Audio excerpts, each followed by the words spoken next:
Welcome on in to the Concrete Jungle New York Baseball Podcast, coming to you guys live from the third floor North Park Building, Seneca Falls, New York. FairLakes1.com. Paul Russo, Kyle Evans, Nate Sharpen behind the scenes, controlling all the mics and the buttons. Boys, almost to the weekend. Feels pretty good. Yeah, things are going well this week. I actually think the week flew by. I don't know about you guys, but yeah, we're almost to Friday and should have some good games this weekend. And yeah, how are you doing?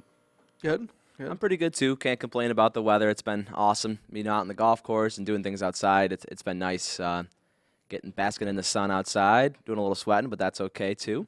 So just enjoying it. How you feel with O'Neill? Oh, O'Neill Cruz has been an awesome addition this week in Pyroland. That throw from shortstop to first on Monday night is unbelievable. Overrated. 99 miles per hour. Jesus, I'm kidding. Jesus. Threw it 99 miles per hour. Yeah. If I was Michael Chavis playing first, my hand still hurts today. Yeah, I mean it. Yeah, I'm good. I mean, luckily my playing days are fairly behind me, and I don't have to worry about that. But yeah, that's not Mine too, Paul. Don't you worry. pleasant. So, well, as to quote the movie Major League, most of these guys never had a prime. So, yeah, I mean, there's a lot and not a lot to get to. It was kind of a weird. I wouldn't say quiet, but you know, I think the major headlines made some noise for both the Yankees and the Mets, but you know, other than that, it was kind of a ho-humish type week. You know, part of me at this point, I've been saying kind of like no news is good news type, or quiet news is good news, and I think that's kind of the case for both. I feel like there's a lot more going on behind the scenes for both teams, more so than on the field to a degree. But that being said, games to discuss and recap. We have officially, at least in Yankee land, some historic pace markers to kind of talk about a little bit, and I'll certainly jump on board with that. So that being said, we'll start with the Mets though today. And we start with the Yankees on Monday. So on Monday for the Mets, they finished up the 4-game weekend block series against the Marlins. Handled business pretty good and pretty well there. A 6-0 victory, day game getaway day. Guy Drew Peterson picks up the win, fourth on the year, moves a 4-1, a 3.18 ERA. Very good job and a pretty much spot start for him. Trevor Rogers gets credited with the loss, moves to 3-6 and a 5.83 ERA for him there. Peterson, 5 1/3, 6 hits, 7 strikeouts. Phenomenal job by him, as I mentioned. Spot start. This was, again, a guy, you know, coming in the year, didn't know what was really going to happen with him, and he's done very well. Has had time in Syracuse this year, but that being said, has really found footing when they need him most. And we'll discuss in a couple minutes how they'll probably be needed even more now, kind of at least for the next probably week or so. Brandon Nimmo went 3 for 5, double and 2 runs scored.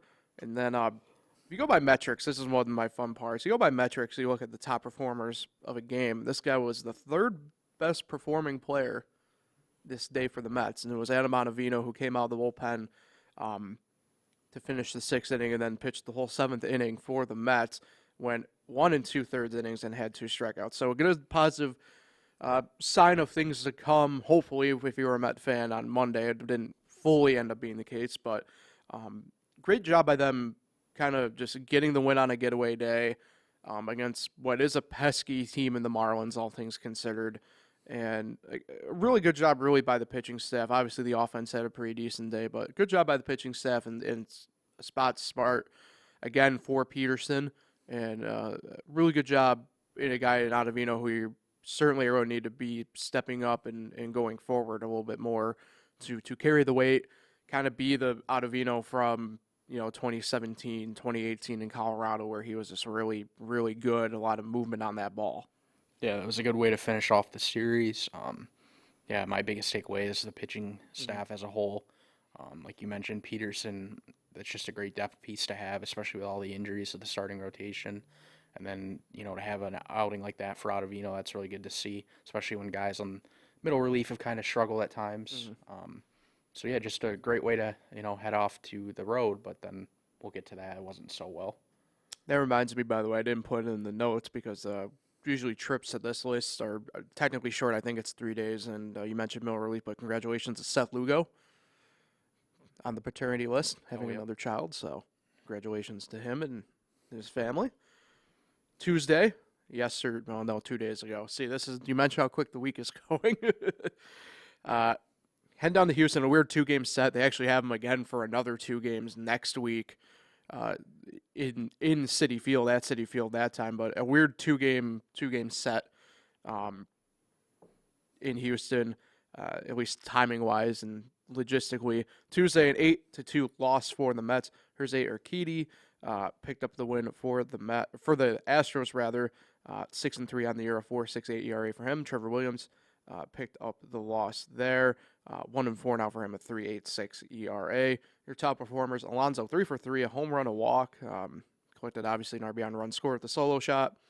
While Escobar 1 for 4, an RBI and a run there. So the only 2 offensive really guys creating the runs and generating power. Williams went 4 innings, 4 hits, 3 earned, 3 walks, and 2 strikeouts. So to me, you know what you get out of Trevor Williams at this point. He did what you pretty much needed him to do. Just, the bullpen after him kind of gave it up a little bit.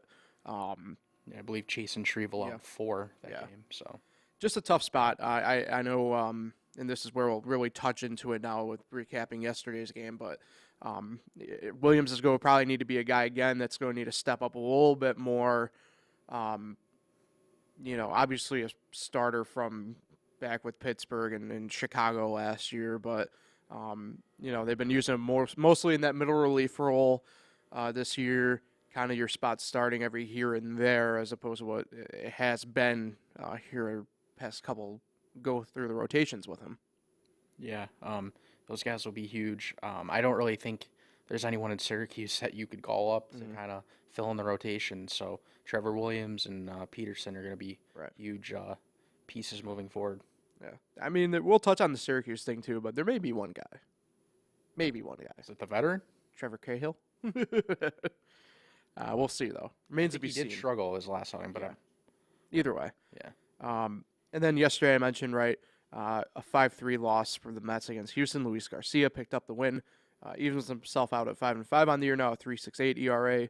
Loss goes to Carlos Carrasco, 8-3, a 4.42 ERA on the year. Ryan Presley picked up the lone save of the series in the short 2-game stretch. His 14th on the year. Yohan Lopez, one of your top performers in relief, pitched 2 2/3 innings. Gave up a hit, 1 strikeout. P. Alonso had a sacrifice RBI, and Starling Marte had a double and an RBI. But the main important thing here is what ended up happening with Cookie Carrasco. Made it pretty much through about 2 innings when you really notice some stuff pop up. They're calling it lower back tightness, but this is certainly not an ideal spot for the Mets at this point. I know help is on the horizon. Scherzer is rehabbing, obviously, but he still is probably 1 rehab start for sure away from getting the ticket back to New York. I know he's pushing to get back. I mean, he completely decimated the city of Binghamton in one quote, but he's tired of being a rumble pony. Yeah, just look, it's going to be a tough week here pitching wise, just until you get a little bit of the reinforcements back, and you hope the Carrasco injury is not long term. Lower back tightness could kind of go a number of different ways. Obviously, sometimes it's an injury that it happens. I'm not saying it's a fake injury, but I call it as a disguising injury, where you injure that part or you create that part because you're compensating for another injury somewhere else along the line. Whether it's arm or leg for a pitcher, it could go a number of different ways. But that being said, this does put the Mets in an interesting spot, like I said, for the next week or so, depending upon how long Carrasco is out for. There's nothing really as of this morning outright said. I don't know if they'll really do an MRI or anything like that on him. Like I said, lower back tightness, you know when your back is tight. I mean, for instance, yesterday, I know me and Nate were in a golf tournament, got home after the fact, and, I mean, I tightened up pretty good. I mean, it's just one of those things where, it happens, right? Do you have a golf injury? No. It's one of those like when you're just out in the sun all day and you're doing whatever. But Because I feel great. I know you do. You played great yesterday. So yeah, I mean it's the tough spot for the Mets here for really the next 7 to 10 days. Next really 2 times through the pitching rotation. Yeah, and especially because of how good he's been. Like his numbers have looked really good. It kind of looks like the old, like you were mentioning, the old Carlos Carrasco. He's just throwing the ball really well. And then when he was getting lit up like that early on in the game, I know Houston has a good offense, but that was a little concerning. And then we find out that he leaves with an injury, so that kind of made more sense. But yeah, hopefully he doesn't miss too much time because they really can't afford to lose him. Well, and he's also been a guy that's been a really good story period in the MLB, especially this year. I know obviously the past couple of years have been more so in the forefront when he came back after beating cancer and getting in remission and being able to come back, and it's kind of tabled a little bit since then.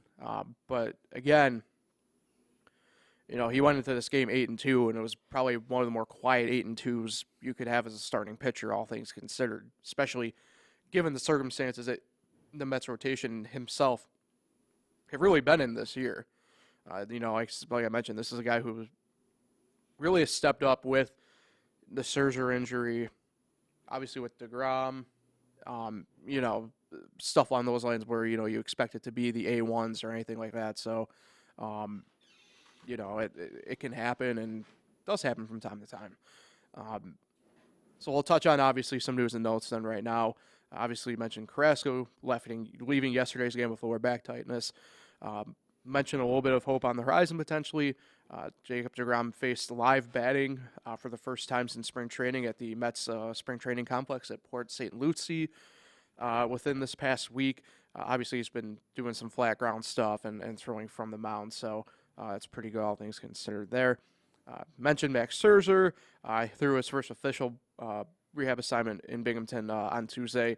Went 3 2/3 and also threw 65 pitches, I believe 42 of them strikes or something like that. So he's finding himself back in a little bit. First baseman Dom Smith was recalled. Second baseman Kasuki Kato was outrighted to AAA Syracuse. And outfielder Ender Inciarte was assigned to AAA Syracuse after signing a minor league contract with the Mets. We'll discuss more on that when we get to the Syracuse Mets stuff. Yeah, Inciarte is going to have a miserable time down in Syracuse. But hopefully he can earn his way up to the big leagues. I'm just looking at that quote from Max Scherzer after the game. Yeah. Oof. I mean, just completely decimated. Over 7,000 people in attendance, though. That's pretty cool. He completely decimated Binghamton for no reason. Yeah.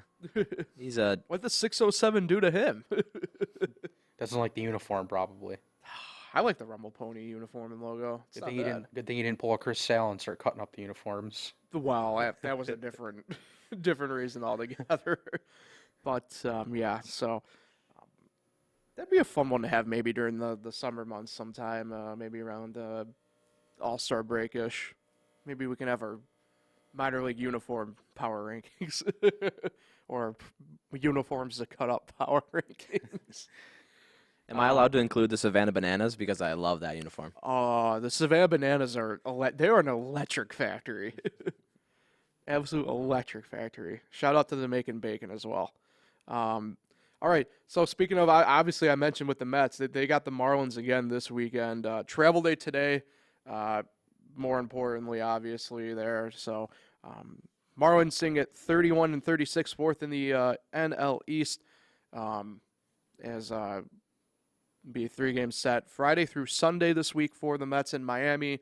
Then they have another travel day before Houston comes up to Queens for the midweek stuff.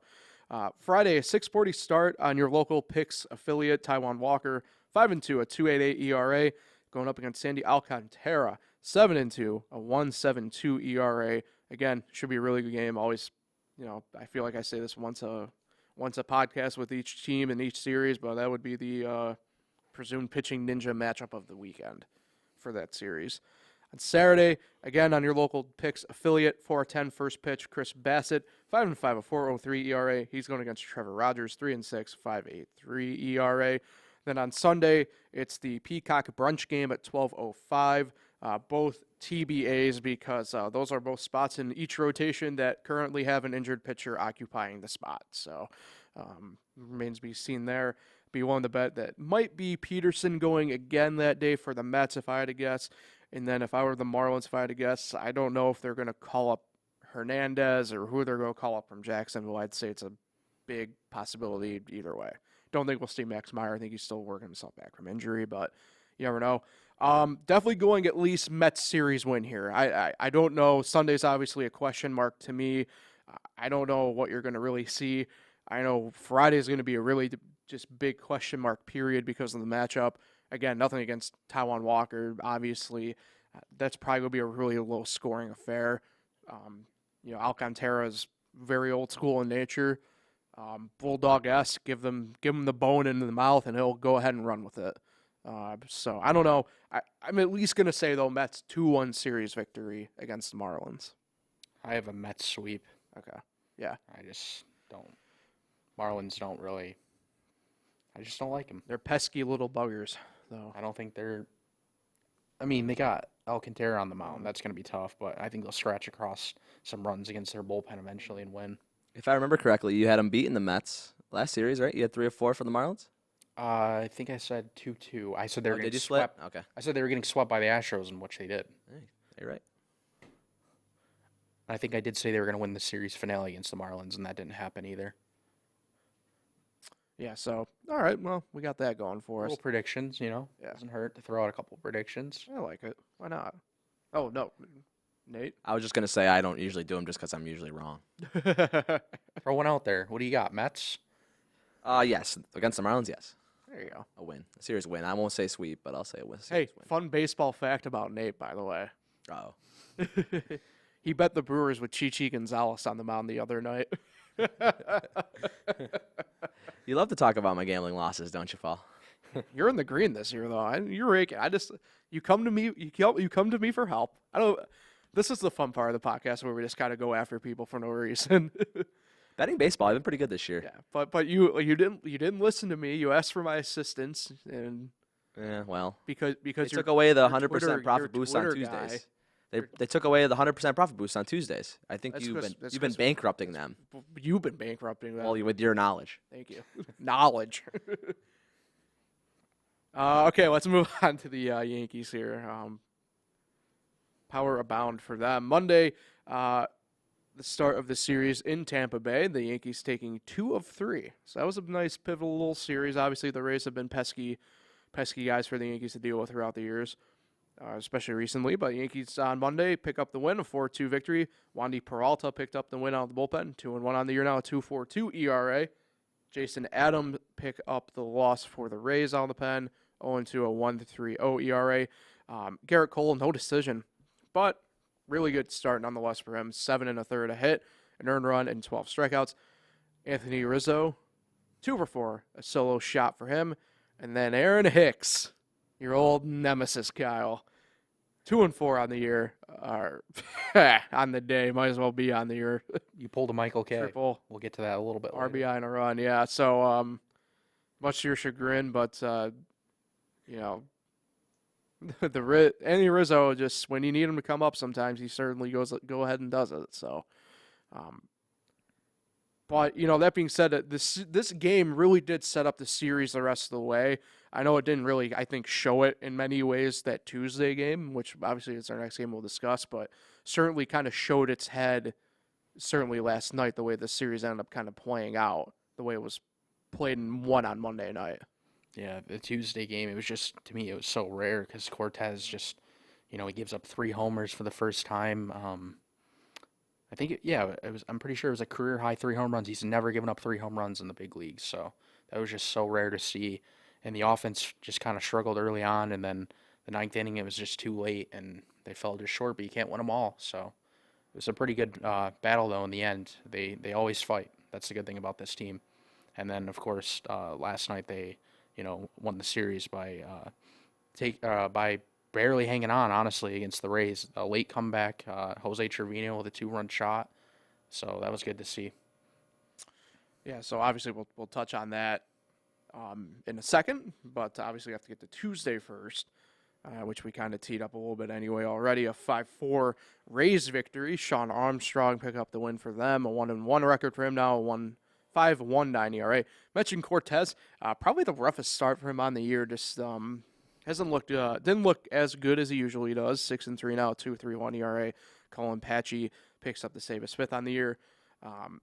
Cortez only went 4 1/3, 6 hits, 4 earned, and 3 Ks. Kept them in it though enough that the Yankees kind of were at least sniffing around the bonfire a little bit. DJ Mayhew 2 for 3, a double, couple RBIs and a walk. Marwin Gonzalez also hit a home run, had a double, 2 RBIs, 2 runs scored there. So, yeah, like I said, all things considered, I mean, Cortez, when he left the game, kept him at least in it, kept him within striking distance, and just came up a bit short on offense. Like I said, like we say, you can't win them all, obviously, and it's a tough spot. Like I said, Cortez's stuff didn't really look that great, but at the same token, teams have to hit. Credit to Isaac Paredes for the Rays. 3 home runs. That's that man.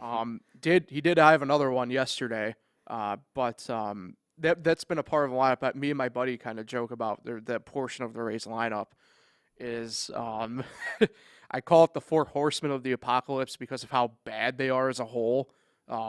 It's like Paredes, Taylor Walls, Vidal Bruggen. There's another guy in there too. But what the Rays have going on, if people don't know, is they literally just have this wealth of middle infield prospects. And more or less what I think they're doing is they're kind of throwing them out there with Wander out right now and being like, you're either going to sink or swim. Whichever one kind of steps up will keep, and the other 2 will either trade off or figure out something to do with you. And so good to see kind of Paredes kind of take a little bit of a step. I know he's more of a utility guy, can do some outfield work as well, corner infield stuff, but that part of the lineup has been rough for the Rays all year, but good to see Paredes kind of, I guess, step up. But getting back to it, Cortez's slider, I know, just didn't look like it had bite on it at all. And obviously, he's not a fastball guy. Fastball more or less tops out at 93 consistently, the occasional 95. So he does need the breaking stuff to get going, and just didn't have it going on Tuesday night. Yeah, and the hitters, I think, had a really good scouting report because that was his 3rd start against the Rays this year. So obviously they've seen him twice, and you kind of just get to know a pitcher's stuff and like kind of how they pitch, and that's probably kind of what happened. They just had a good scouting report. They put some good swings on some balls. The good thing is the home runs that he allowed, they were just solo shots, which that's good for a pitcher. Like you said, it kept the team in the game, but certainly was probably his roughest start. Yeah. I'm willing to bet too, if it wasn't so much for his obviously pitch count, he would have at least went the distance of 5. Yeah. Obviously, you got pulled. When he got pulled, it was 4 1/3, but I know his pitch count was super up. I think at one point in the 3rd inning, he was already at 65 early on in the 3rd or something like that. I remember. So just a tough spot, obviously, but he rebounded pretty well. Like I said, he kept him in it. That's all you can do sometimes. Yeah. Yesterday, a 5-4 Yankee victory. Clark Schmidt picks up the win out of the pen, moves to 4-2 on the year, a 3 flat ERA. Ralph Garza Jr., the loss, 0-2, a 3.75 ERA. Clay Holmes, 12th save on the year for him. Your top performers, Jordan Montgomery, again, another no decision. 6 innings pitched, 9 hits, 4 earned, 2 walks, and 2 Ks. But did this pretty much the same thing Nestor did. Again, didn't have his good stuff going, but kept the Yankees in it to the point that obviously they were able to capitalize later on. We'll touch on that in a second. Aaron Judge, 2 for 5, 2 home runs, both solo shots. The one in the 7th inning was just an absolute shot, hit it over the catwalk even at Tropicana Field. But the man of the hour, Jose Trevino, once again, 2 for 5, big 2-run, ended up being the go-ahead and winning 2-run home run in the 8th inning off Garza. Just a big spot. IKF got the inning going there, got on base with a big walk. Garza's a guy who is a bit all over the place, to put it bluntly. I know. I'm assuming you watched the game, obviously, last night, Kyle. Oh yeah. Okay. Nate? Did you see the game last night at all by chance? No. I wasn't watching, but I saw the highlights. So that second Aaron Judge home run, that ball is hung up there, and he hit that ball so far. So here's the thing I want to discuss. I will go to Kyle on this one because he was a pitcher. Garza, as we learned last night, primarily apparently a submarine to sidearm pitcher. But for whatever reason, every couple batters changed his approach to throw over the top. Completely wild. To me, that's a guy who is just literally fishing for anything at that point to try and turn the tide. Yeah, that clearly shows to me that he doesn't trust his stuff, Right. and he was scared to pitch to some of the hitters, Mm-hmm. and Trevino made him pay. Yeah. Which is honestly, I know he's been swinging the bat well, but I mean, he gave up a go-ahead homer in the 8th to a catcher. Yeah. Like that's who only had what was it, 5 homers coming in the game? Something like that. So I don't know. Rays fans are pretty pissed. I saw on Twitter, and Well, it's always great. Well, and that's what I went back to. What I prefaced with the Monday victory kind of set up the way the rest of the series played out, especially at least for the Rays. Monday was a bullpen game for the Rays, ended up becoming more so than even the Yankees. Obviously, Cole went the distance, but Rays pitching staff on Monday, McCallaghan was able to get along further in the game, but they had to use more bullpen arms on Monday, which in turn on Tuesday also led to having to use more bullpen arms. I mean, Armstrong's a guy out of the bullpen, not a starter. The only guys available after the fact on Wednesday after Garza was in was Matt Wessler and Jordan Beeks. So it pretty much unfortunately was going to have to be Garza trying to get out of his own mess, and that's been one of the downfalls for the Rays, to be honest, is kind of the way they do things, and it's different. Look, I as somebody who has done pretty much everything in the game at some level at this point, I'm all for it when you got Ziggy, everybody's zagging and everything like that. I get it. That's how typically you have to try and go against the grain and try and win when you have things stacked against you. But I don't know how much longer this is going to work in their favor. They're the only ones really still doing bullpen games at this point. And this could have been a big series. I mean, they really could have taken 2 or 3 from the Yankees, and they shot themselves in the foot on it, to be honest. Now they sit 14 out, which is just insane to think about. As a team that still is above 500. Yeah. So, news and notes, and we'll discuss, obviously, the historic pace that the Yankees are on at this point. Albert Abreu, Yankee legend, he's coming back home. Claimed off waivers from the Royals. In what was thought to be the corresponding move, but it wasn't. Right-hand pitcher David McKay was designated for assignment. But, Kyle, a little bit of late-breaking news on that front. Yeah, Clark Schmidt has been sent back down after picking up the win last night. And so that's kind of, if you're him, you're probably definitely frustrated because he's pitched well. Yeah. So Second time this year. I thought it would be Ron Marinaccio. So I'm kind of surprised by the move. They've been using Marinaccio a lot, and I think part of it might be just people haven't seen him as much, but he's been pretty good since he came back up, Marinaccio. So Yeah. Or even Manny Buenuelos. I thought he could be an option too. But I think part of that might be just having an extra, at least for Manny, might be just another lefty arm available in the bullpen. Because really the only other one you got is Wandy. Yep. So I don't know. Who knows? Who knows on that? Lucas Litke, yeah, but they don't seem to use him. Yeah. Well, speaking of left-handed pitchers, Aroldis Chapman threw a successful 25-pitch live batting practice session and will be slating and projected to join Double-A Somerset this weekend to begin his rehab assignment. So good news on that front there. Zach Britton tossed at the minor league complex in Tampa. He plans on traveling back with the Yankees to New York. However, at this point, still no rehab assignment is on the table. Quick question for Chapman, I guess for any closers. When you do a rehab assignment, how do they work that? Do you get to start? Or how do they get you in the game? There is a couple different ways that they go about things. Usually it won't be a start no matter what. Okay. But typically at that point, you will probably be number 1 out of the bullpen. Okay. More or less, so it guarantees you work at that point. Makes sense. It could be, and this is, again, the part that's kind of different because each rehab assignment's different. We've been mentioning it now for the past couple, just in the Mets front.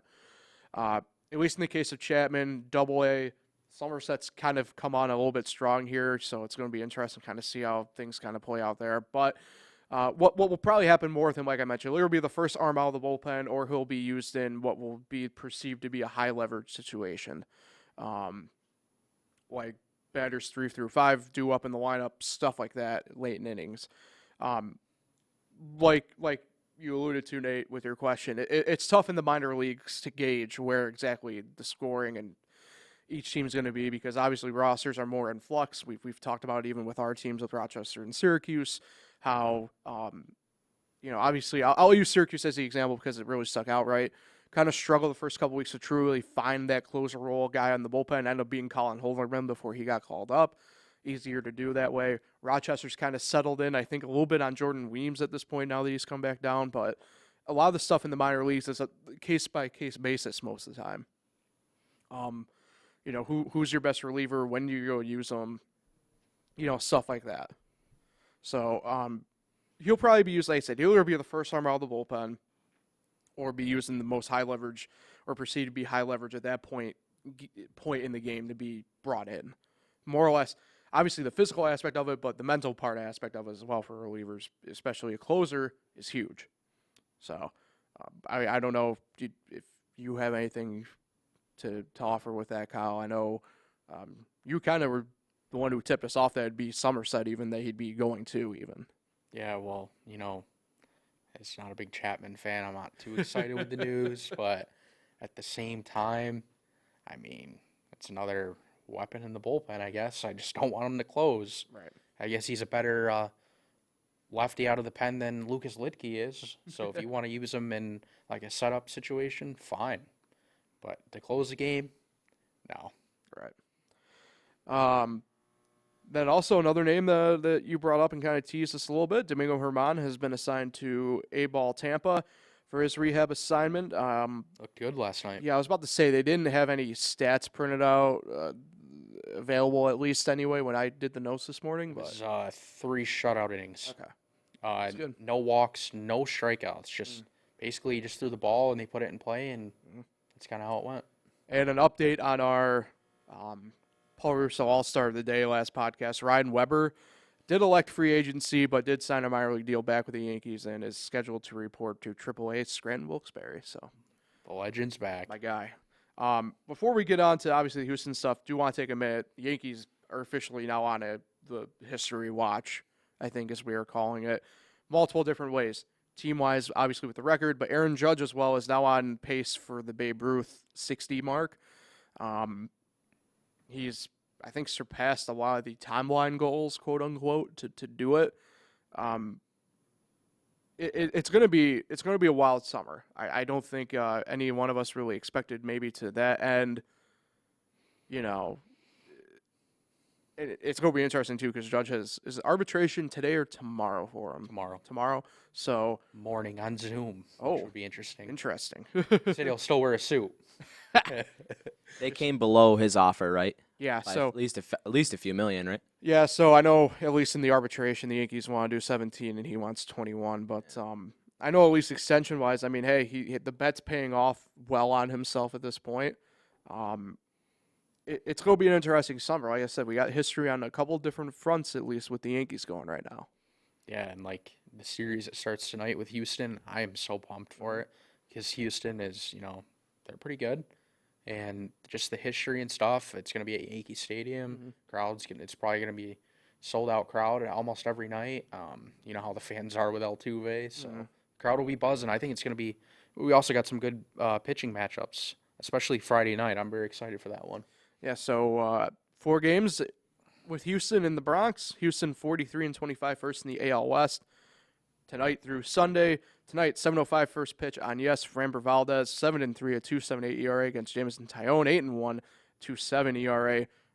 That one's getting me excited more than even Friday night. Tomorrow night, 7:05 first pitch on Amazon Prime Video.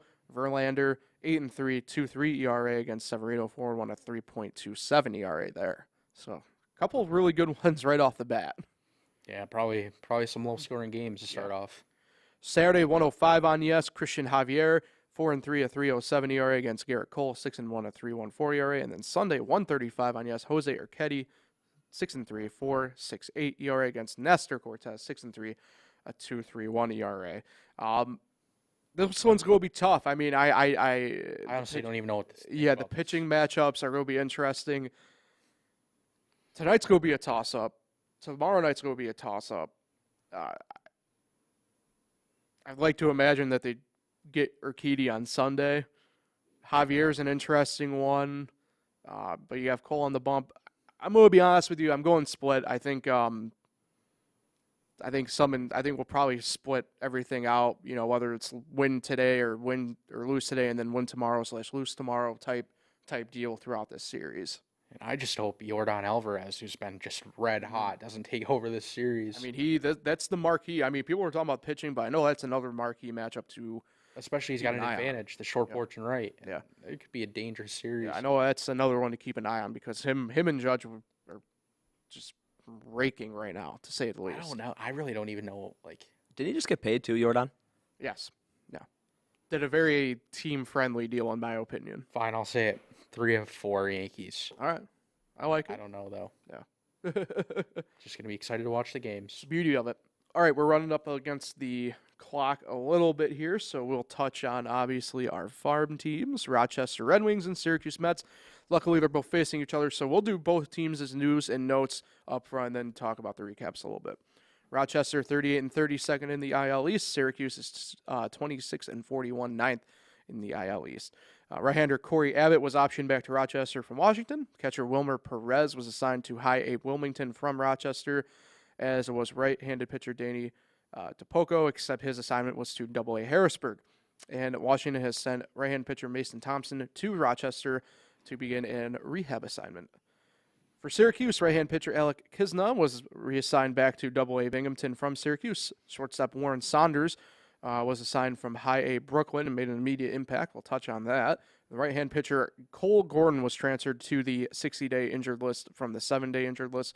Catcher Juan Loyo was activated as well. So, I did not know that Warren Sanders came from High A. yes, Yeah, I know he contributed yesterday, I believe it was, or Tuesday. Tuesday. It was Tuesday. First game in Rochester, rather, for the third edition this year. 3-2 Syracuse Met victory over the Rochester Red Wings. Tim Edelman picked up the win out of the bullpen. Sam Clay took the loss out of the bullpen, and Steve Nogasek picked up save number 2 for the Mets on the year for him. Thomas Sapucki got the start for Syracuse. Went 5 innings, gave up 3 hits, and earned run, 2 walks, and 5 strikeouts. Logan Vrett got the start for Rochester again. No decision for him. 5 2/3, 4 hits, an earned run, a walk, and 6 strikeouts. Ended up becoming a game where both pitchers, unfortunately, will not get what they deserved, I guess, and a win for really both, to be honest. Joey Meneses for Rochester picked up an RBI and a hit. Same with Jake Knoll. Quinn Brody,